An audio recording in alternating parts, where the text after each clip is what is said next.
Hey friends, it's Jill here with the Hometown Homestead, and I am way out back in our backfield to talk about something that we've had in the works for a really long time around here.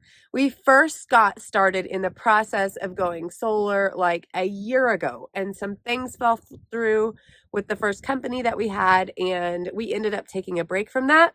But we recently just got these installed. I got our first bill in the mail yesterday, and I wanted to give you a little breakdown on what our system is and how it's worked out for us so far, plus what our goals are going forward with our solar. So if you've ever been curious about how the billing is going to work out, if it's going to be profitable, and what the best choices are to make going down this road, stay put because this one's going to be good. So it is obviously a very cold March day out here where I am, so I am bundled up, but I'm out here under the panels to try to give you a few of the details about our system. So the first thing I want to talk about is what our usage actually was for last month, what our panels produced, and what that ended up costing us, or what the bill actually came out to. So our first month's bill was $44.86 for our electricity for the month. We used 1,575 kilowatt hours for our house. It is an old house, it's rather large.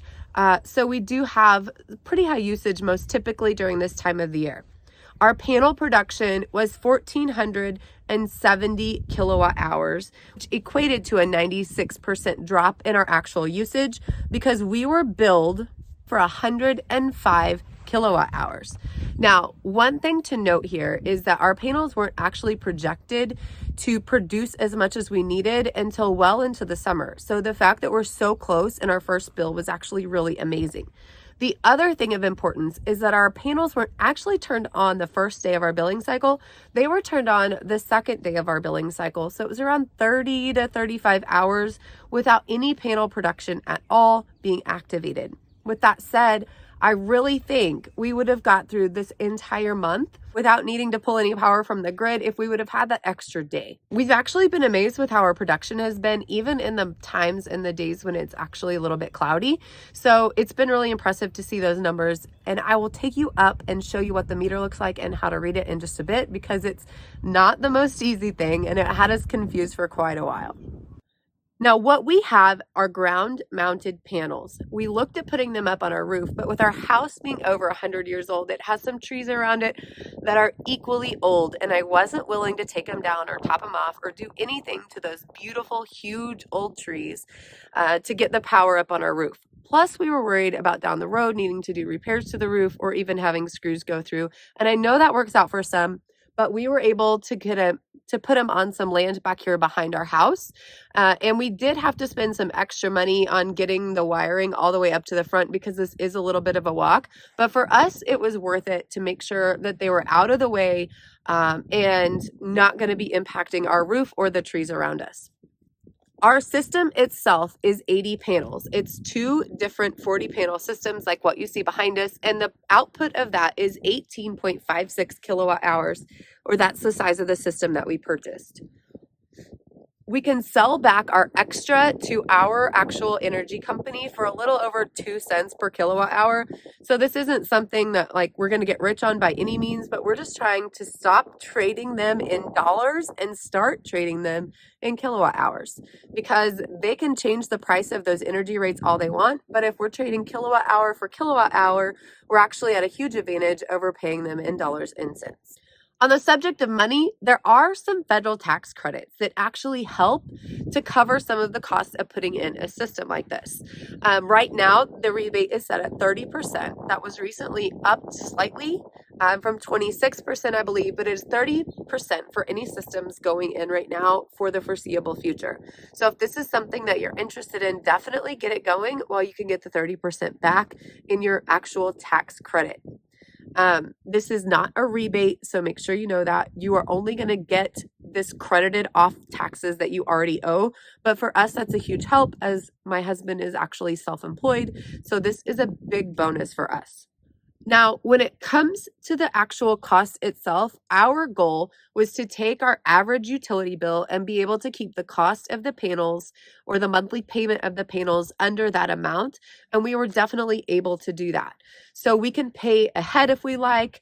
We can pay them off in advance with no extra penalty. And once our panels are fully paid off, then we won't have any energy bill aside from the connection fee to the grid. Now, that said, of course, my goal is to get a battery and not be tied to the grid.